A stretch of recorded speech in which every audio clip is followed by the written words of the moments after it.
Good morning. Add myself to the stage here. It is Thursday. We're on the chat session. And is anybody out there? I'm going to go check the comments, see if anybody's checked in. Doesn't look like it. So today, I want to talk about what everybody else is talking about. And that's the death of Rob Reiner and his wife. And I think his wife's getting obviously left out of this. But we don't know anything about her other than I guess she was a photographer. And Michael is joining us. So I'm going to add him to the stage. And there he is, folks. The guru that taught George Harrison the sitar. And oh, wait a minute. No. I'm sorry. Michael Gavlac. That's high praise. That's high praise. My mistake. How you doing, sir? Gonna take a crash course in sitar is what I'm gonna do. There you go. And Eastern philosophy. So I wanted to bring you on today. Lucas is here. More Lucas. And Chantel's here. Okay. Well, and Catherine. Good morning. So, Michael, I wanted to, again, talk about the news that everybody else is talking about. And that is the people calling it a tragedy. I think it's more an outrage. I think it's more a horror. And I wanted to talk about a couple of things. Why don't you just give me your reaction, first of all?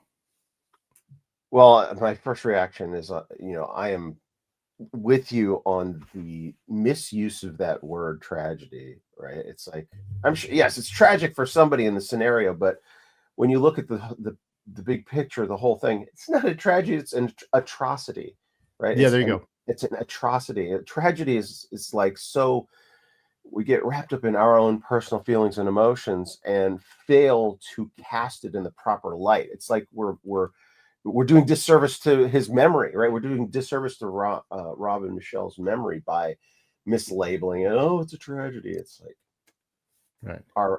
Anyway, but I when it hit me, or when I heard about it, it hit me, and I have, when you have somebody who's been a part of your life, right? It's like Meathead has been a part of my life. I remember that was his break in, right? That was his, he got in, and I watched All in the Family as it was airing, because thank God my mom or my stepdad had it on the TV, and Archie Bunker, right? It was just iconic, and something about it was riveting, and Meathead was always it's a funny thing, he was typecast, right? He must have been typecast. Never changed his political philosophy. He was always a leftist liberal from being Meathead all the way up to the end. However, it's a case where artists and their political views do not always align. Like the art, being an artist, being gifted and talented is not, doesn't automatically mean you're going to love Jesus, the person who gave you all that art.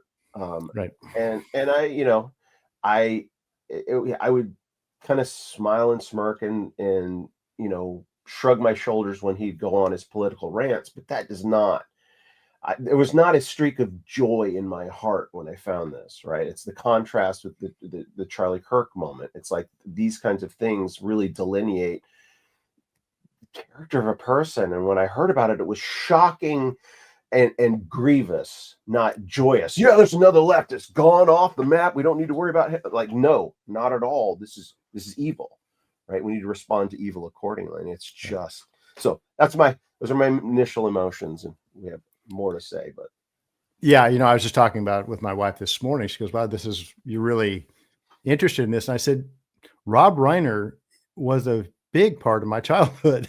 On Saturday nights, I'm a little older than you. So from the beginning, I caught that show from the beginning. Must have been right about the time you were born, right? And the biggest thing in my dad's week was Archie. And Archie. 8 o'clock on Saturday, everything stopped because Archie's on. Like, Dad, it's called All in the Family. It's Archie. It's all about Archie, right? Archie Bunker. Yeah. And so that interchange between Meathead and Archie, right? That was my dad and my oldest brother. My oldest brother was a hippie. He got into drugs and everything in the 60s. And my earliest memories are my dad and my brother just going to war, and not being able to be in the same room. But Meathead's character, Michael, right, was the representation of the anti-establishment, and Archie was the establishment. And I think the show was invented by a guy named Norman Lear, a huge lefty. He did Maude, he did the Jeffersons. He was the big producer on television at the time. And this show was actually, Michael was him, and Archie was his dad. And he imagined that I'll do this show about my dad and me. I'll put this liberal, right, young, hip with it, protester against this, stale, angry conservative working man, and that will champion my cause. And it completely was the opposite. And my dad loved Archie. To his dying day, my dad swore that Carroll O'Connor had to be a conservative. And Carroll O'Connor was a huge lefty, who, by the way, had his son die of drugs, right? 20 years ago. Yeah. His son was just like Rob Reiner's son. But producers made a huge mistake, because Michael was an insufferable liberal living rent-free in Archie's house. Archie, a World War II veteran who fought for this meathead's freedom, right? And went to the loading dock every day to put food on the table. And this fat hippie that's lived with his daughter, he put up with because he loved his daughter, right? And so Archie became the sympathetic figure. And I think towards the end of the show, I know that there's some scenes out there that are going viral of Meathead, of Rob Reiner's character, at the end when they move out, thanking Archie for bringing him in and stuff like that. So, but it's interesting that dynamic between them, and really, I think Rob Reiner was playing himself on that show, because that was him. Yeah, typecast. It was. I always thought, and this is a theory of mine, but that was the thing that I think started to turn things around. There was a very significant factor in turning the country around. And 5 or 6 years after that show was over, we had this conservative resurgence. And I recently saw a ranking of the greatest characters of television of all time. And who do you think was number one? No way. Archie. No way. Archie was voted the number one character. And I mean, Carroll O'Connor did play that part like the best acting job I've ever seen, because he was completely the opposite. But I think that had a huge impact on the country, thinking, okay, here we are every Saturday night, the biggest show on TV, and we're watching this dynamic between this young, dead from the neck up hippie and this hardworking. Yeah, my wife and her sister can't stand Archie because of the way he treated women and stuff like that. Yeah, I understand that. Archie was hard-lived, but Archie was the guy who went to work every day and put his money on the table for that freeload, guy that was, sleeping with his daughter, whatever, however you want to put it. But but that's just my theory. So Rob Reiner is a very significant part of my childhood, and that's Rob Reiner dying is personal. As much as I didn't like his character, it was still part of my development, really. So, yeah, and God, the artists just get used by God, right? They want to do their art, and they think their message will get across, and they can see it a certain way, but they can't see it fully, because it's part of being the artist is you're very myopic in how you see your art sometimes.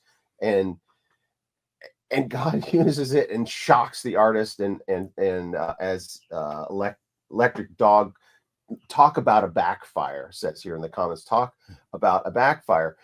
Your comment, your note about that show being credited with a wave of conservatism sweeping into the West, our country, that rings true and is further like evidence of something that I'm like the project I'm working on. Part of it, it's a suppressed story that hasn't been told, that needs to be told, and it needs to be told in the best possible way, on screen, long form TV show style. And it's a story that hasn't been told, that people, when they hear about it, are shocked. Well, in my research, come to find out, the Jewish Holocaust itself was fading from people's memories, and then a TV show came out, 4 episodes in 1978, a TV show called Holocaust. Oh, God, and it had a dramatic impact in Western cultures, certainly in the United States. But I met a guy who lived in Germany at the time, where the events took place, and that movie came out, and Germany changed that week when that came out. He said it was so shocking in Germany that's when the resurgence and the understanding of the horrors of the Holocaust were entrenched, right? It firmly implanted in the conscience because of a TV show.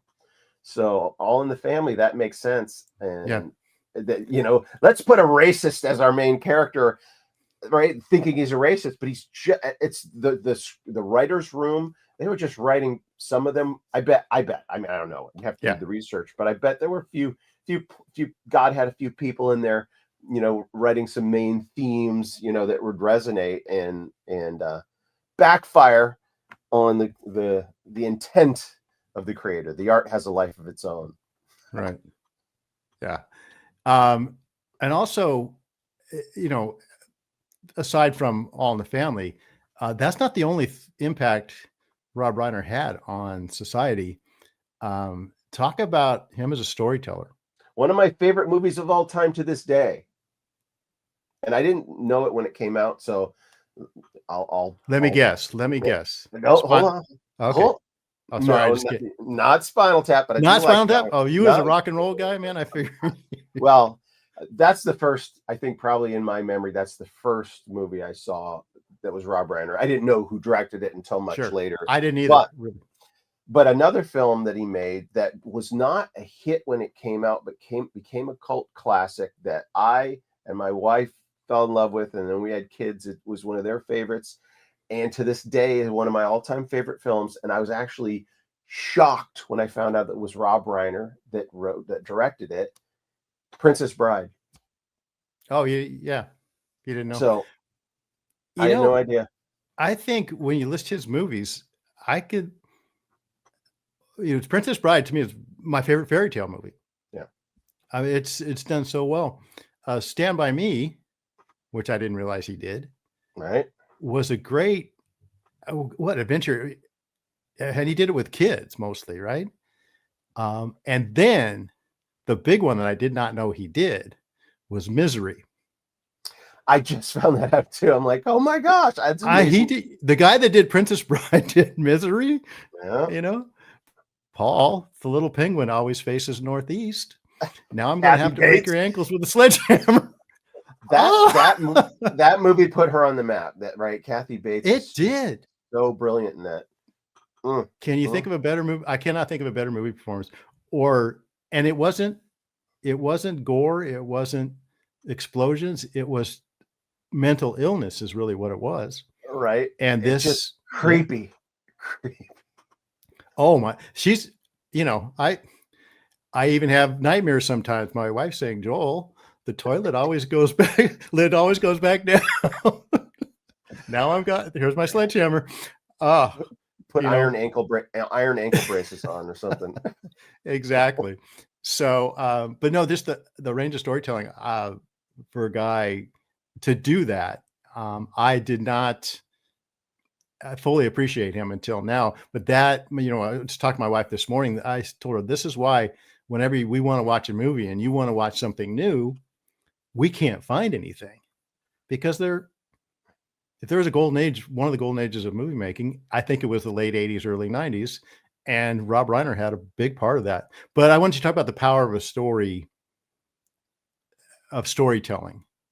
Give me Well, your take actually, on that and you how he did that maybe.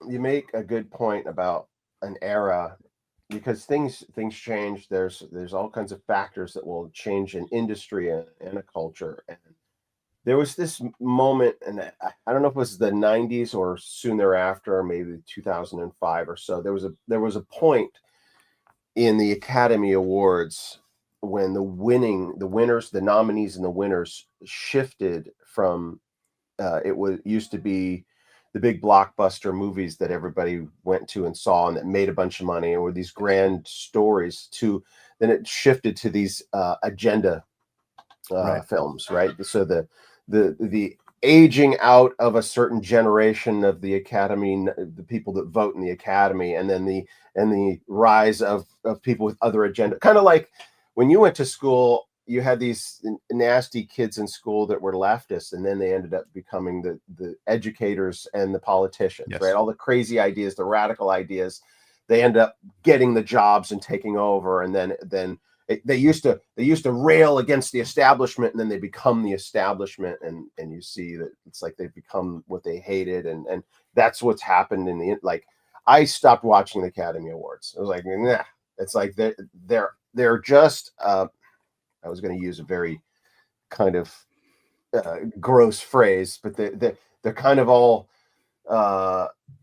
it's this small group that just are patting each other on the back and Yeah, I can promoting think each of other. I think I could know the term you're thinking. The circle, yeah, that one, Yeah. yeah. Yeah. So So so institutions have that. Like an institution will start out, it'll have its purpose, its telos, if you will. An institution is established for a reason, and then they tend to ossify and move in a different yeah. direction and become a shadow of their former selves. Storytelling, however, is storytelling, and you can't hide good stories. The art itself makes itself known, and one of my proofs of concept, or case in point, is Mel Gibson did not go the Hollywood route with The Passion of the Christ, right? They wouldn't fund it, they wouldn't back him, they wouldn't whatever, and he's like, well, I think this story needs to be told, and it needs to be told this way. In fact, let me give a personal connection to that. When I got saved in 1988, and as a young Christian, but also even then wanting to work in the industry and tell stories, when I meditated on the gospel, on the story of Jesus Christ, I even said, I may have said it out loud to some of my friends, I said, if I was going to tell the story of Jesus, the whole thing would be the last few hours of his life, right? I would just focus in on the crucifixion, because that's the most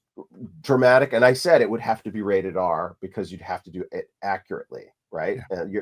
Your average Christian movie maker is going to sanitize everything because, well, we don't offend. It's too much for the people in the pews, blah, blah, blah. They won't even use profanity in their movies because we can't cross those lines. It's like, okay, you're not being real. And if you're not being real, you're lying to people, right? So back then, when I first had that thought, I'm like, I would do the Life of Christ. That's the movie I would make. 13 years later, The Passion of the Christ comes out. It's exactly what happened. And when he did exactly what I would have done. And then I heard an interview with him, and he said, I've been working on this movie for 13 years. And I'm like, so he had the idea to do it when I got saved. And I thought, right. So there's there's a storytelling is in the heart of God, right? He designed storytelling. He designed the hero's journey, right? Like all Joseph Campbell is this big, philosopher who a lot of artists model their writing and their storytelling after, but he was a pagan and atheist or something like that. But the hero's journey is the Christ type, right? Christ is the antitype, and everything else is a type of him. And so God designed storytelling not just to entertain, but to convey truth. And that's the problem Hollywood is in right now. They don't know what truth is. They can't define truth. They're just trying to follow a formula. That's why you don't see a lot of new original stuff coming out. You're like, let's piggyback off of off of the market or the audience that this movie had. Let's do the sequel or let's do the remake, right? You see more and more of that every day because it's the risk-averse investors in Hollywood. But God designed storytelling for a reason, and it's to tell the Christ story, whether it's in another hero's journey. They are all mirrors of Christ. The hero's journey is the Christ story. You can't get away from it. Yeah. No, I agree. I like you, I haven't watched an Academy Award in, I don't even, it may be 30, 40 years. I worked in the business. I worked on Academy Award night. So the only Academy Awards I would watch would be the little segment I was cutting, and then I would send it out and ignore the rest of it. Oh yeah. No, they have lost their way, but all the good stories have that same, it has to be based in some kind of truth that speaks to that void, that created in the image of God void we have. And it's funny, even someone like, Rob Reiner really reached his stride in his career when he stopped being himself, his self-absorption. And then he started telling, I think he by all accounts, he's a good guy, a very good man. Guys like, was it not James Brooks, but somebody else, a very conservative guy in Hollywood. I can't think of his name right now. He was like, I'm very conservative and people can't believe I'm friends with Rob Reiner. I think, and he said, no, then you don't know anything. You don't know Rob Reiner. He was, we disagreed strongly, and yet, he was good to me. He was a good friend. His reaction to Charlie Kirk murder was spot on, So, but he's a very rare person in that world, and that where he could step out of that and see the humanity in the other person. And that one of the things that the liberal mind and the progressive mind, and really the Marxist mind is if you disagree with me, you are a bad person, if a person at all, and that's how, all the atrocities of communism and Marxism were able to take place. You dehumanize the other, right? Right. He didn't do that. And when he could step out of his message, his political stance, and he was, one of the things that really bothers me is people that were of the same political mind with him can't pay tribute to him without saying, oh yeah, and he was a political ally. He was on our side. And I'm like, God, you can't even let go of that now. It didn't matter. Yeah. It didn't, but anyways, that's, to me, was him as a storyteller. He was able to step out of himself and recognize a good story, recognize good actors. I think Rob Schneider, who's a conservative comedian, said Rob Reiner loved a good actor or a good comedian, and he didn't care what your politics was, because you were good for the story, right? Mm-hmm. And that he was a rare breed. As much as, his character and all the family, to me, is still a villain. Yeah. But then his movies, to me, it made him a hero. I mean, he did movies the right way. He really did. I was with a group of guys last night that, and one of them is an actor, and he told the story that he was cast by Rob Reiner in, a bit part. I forget which movie it was. He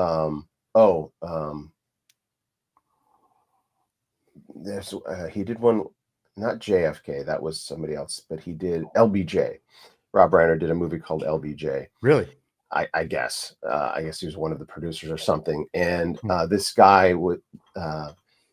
It was kind of a high point in this guy's career, because he had to play this friend of mine, new friend of mine, mentioned that he had to play a Boston accent, and he's like, I'm from LA, right? And he's like, so he found an actor and a show of a guy doing Boston that I'm just going to imitate that guy the way he's doing it. And he went to the audition, and Rob Reiner and the other producers are sitting there, and he's auditioning, and he does the full on accent.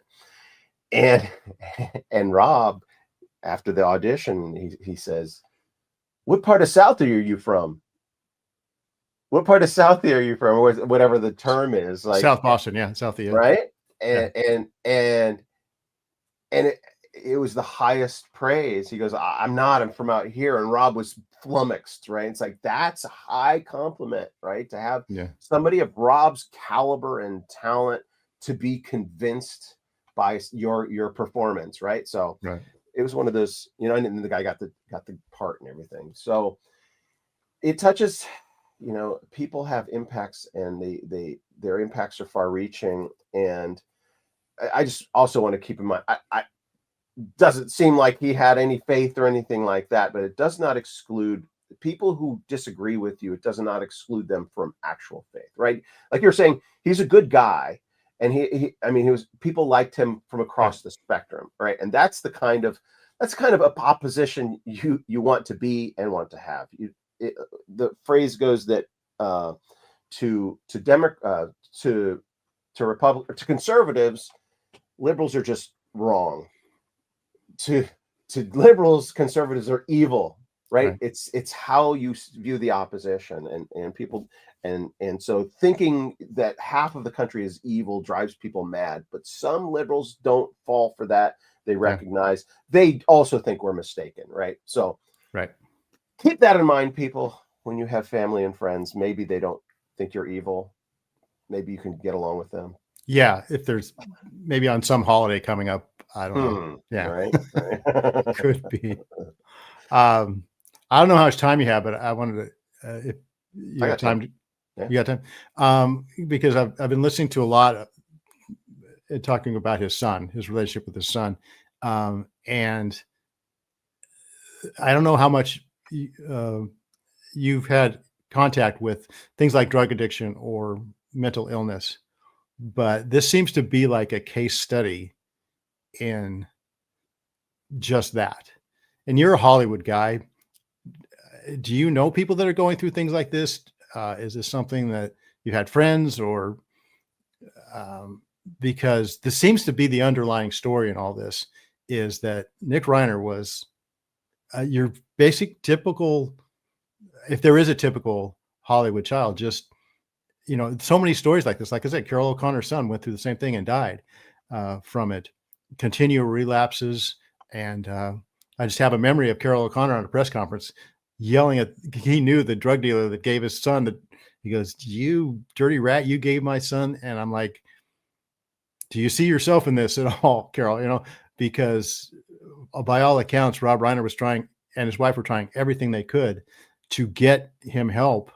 And eventually they kind of got caught up in his addictions and his manipulation and his lying, and it didn't end well. Well, I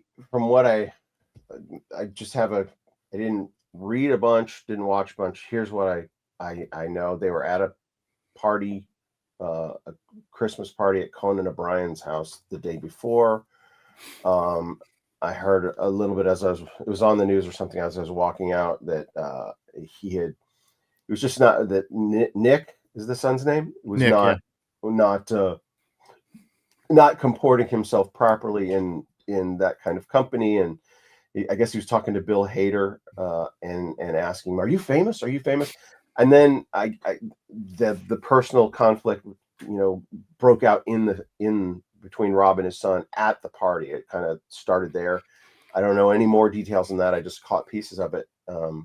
And so I reflect on, Hollywood celebrities or Hollywood, I would call Rob Reiner an A-lister, right? He's every person on the planet pretty much knows one of the movies that he's made, probably. And maybe not everybody on the planet, but to have that kind of impact, you have an outsized influence, and then a child growing up in that environment. We can't understand, most people can't understand growing up in a house like that. But you, by virtue of your lot in life, have access that unfettered access to just about anything, right? Your dad is who he is, and it gives you a bit of swagger. And if you don't have the guidance of the Spirit, right, the Holy Spirit telling you right from wrong. I mean, we all know right from wrong, but without a structure in place that reinforces that, and that reinforces listening to the Holy Spirit as opposed to ignoring it and going according to the flesh, right? We're just reading through Romans, and it's like,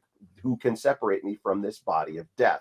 Well, if you don't have the spirit and a spiritual influence in your life, you're going to listen to the body of death, and it's going to lead to death, right? It's going to lead you to decisions that ruin your whole life and the lives of those around you.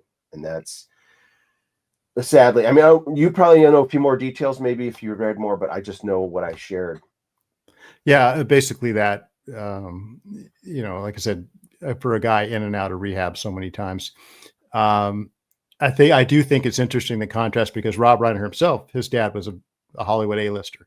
Yep. Carl Reiner, right? Carl Reiner. Yeah. Yeah. And so he had the same privileges, I guess, but even though he got into the hippie stuff, and I'm sure he got into drugs that went with it, but he didn't go full spiral, and he used that privilege to be creative and contribute. It's funny. I grew up across town from you, where you are. I grew up in the Palos Verdes area of LA.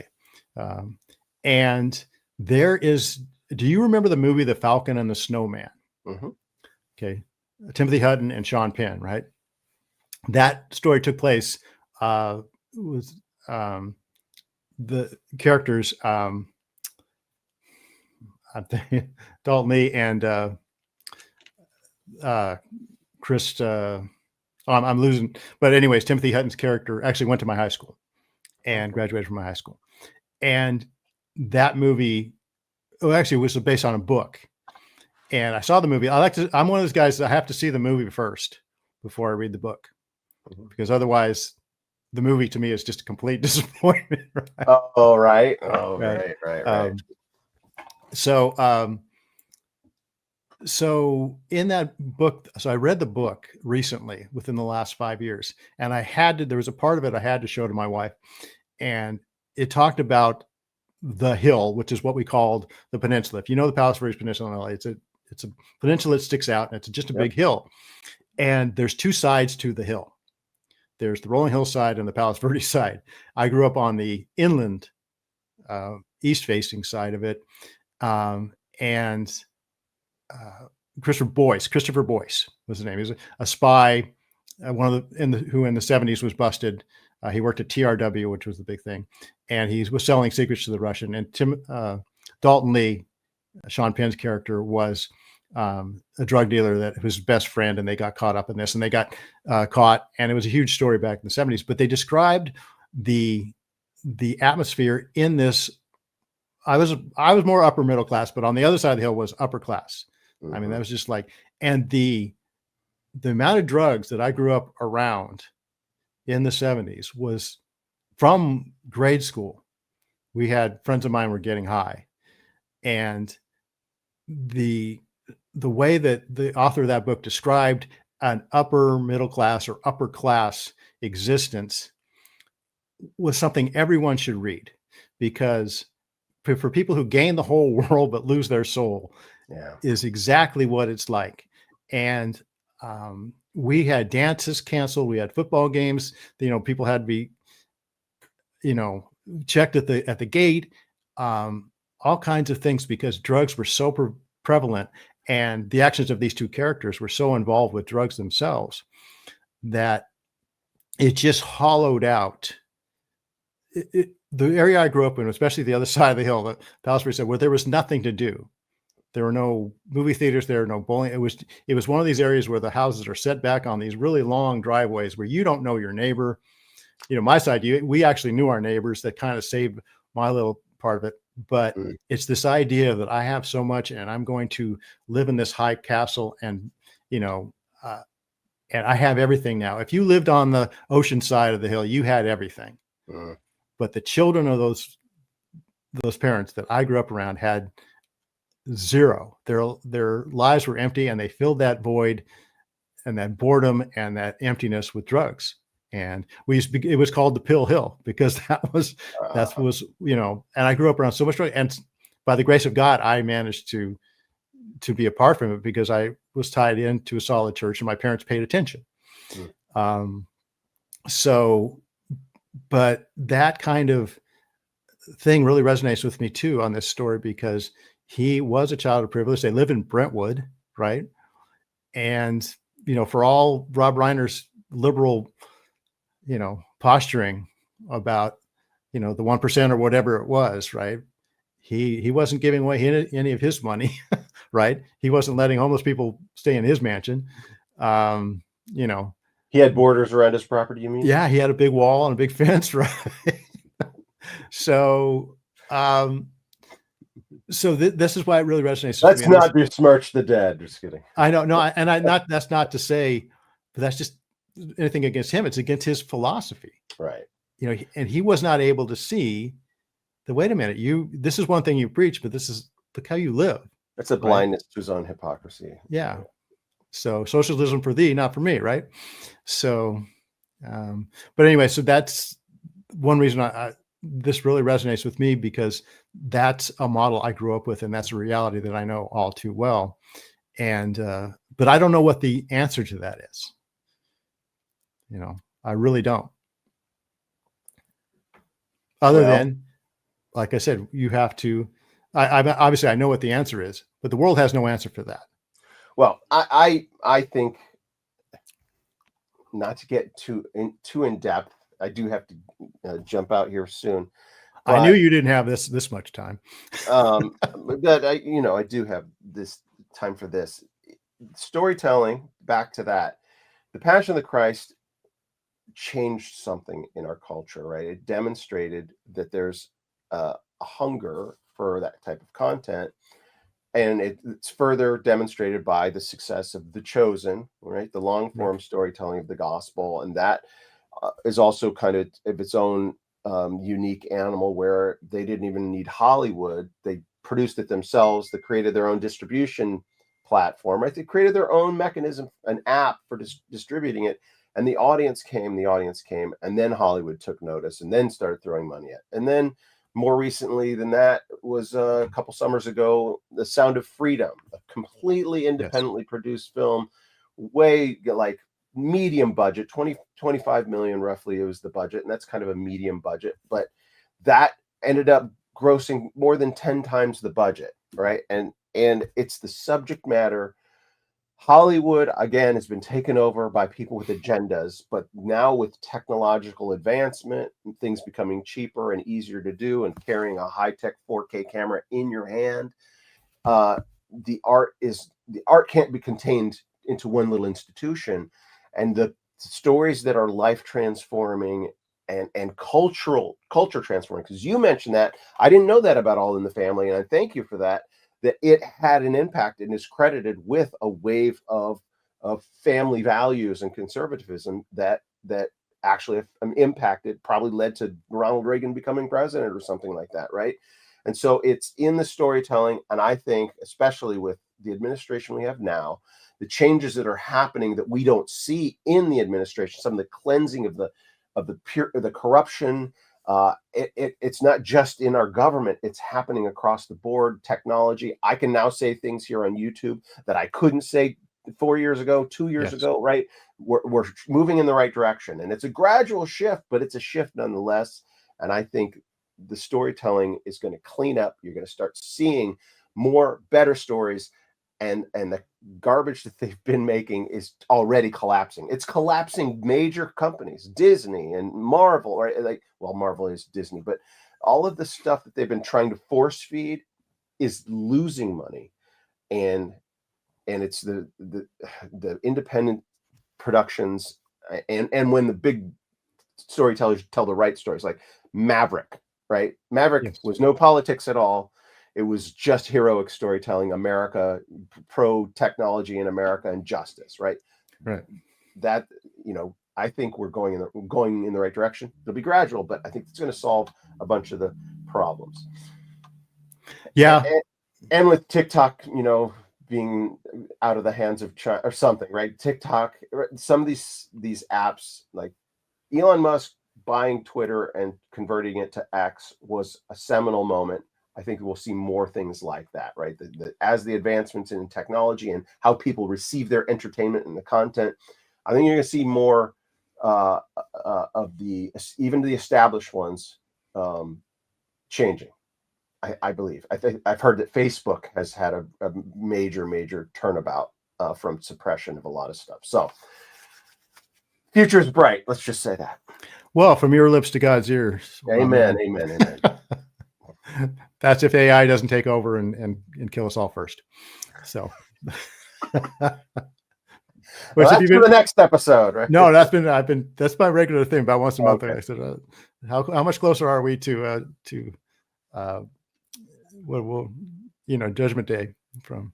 But that's again, that's why we're doing what we're doing. It is a whole new ball game. And I started this about 10, 12 years ago, probably 13 years ago. I had a little studio. You were there, and someone said, you should get into podcasting. And I was like, what's podcasting? Podcast, just online audio files, on demand radio, let's say. Oh yeah, let's do that. That's cool. Called a bunch of pastor friends of mine. Some, a couple of comedians came on board. And we were doing audio. And said, you got to do video. You have to have video. And here we are 13 years later. And this is how everybody gets their information now. It's how I get my information. Mostly, there are some sources you can read, but if you want to know what's going on, you better be online and you better be part of this new media. And so here we are. Here we are. 13 years later. I did not sign up for this, but here I am. This is not what I signed up for. I signed up for just little audio files, but now people turn to people like you and me. What people want now is someone looking them directly in the eye, like I am now, and telling the truth. No filters, no giant media corporations to tell you what content you need. No Walter Cronkite having a monopoly on the news, nothing like that anymore. This is where it's at. So unscripted, unvarnished sincerity, right? People respond to truth.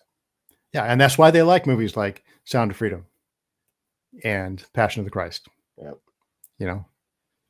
Because they instinctively know that this is what really is going on. And this is what Hollywood won't tell us. Whatever Hollywood won't tell you is what you need to know. Yeah.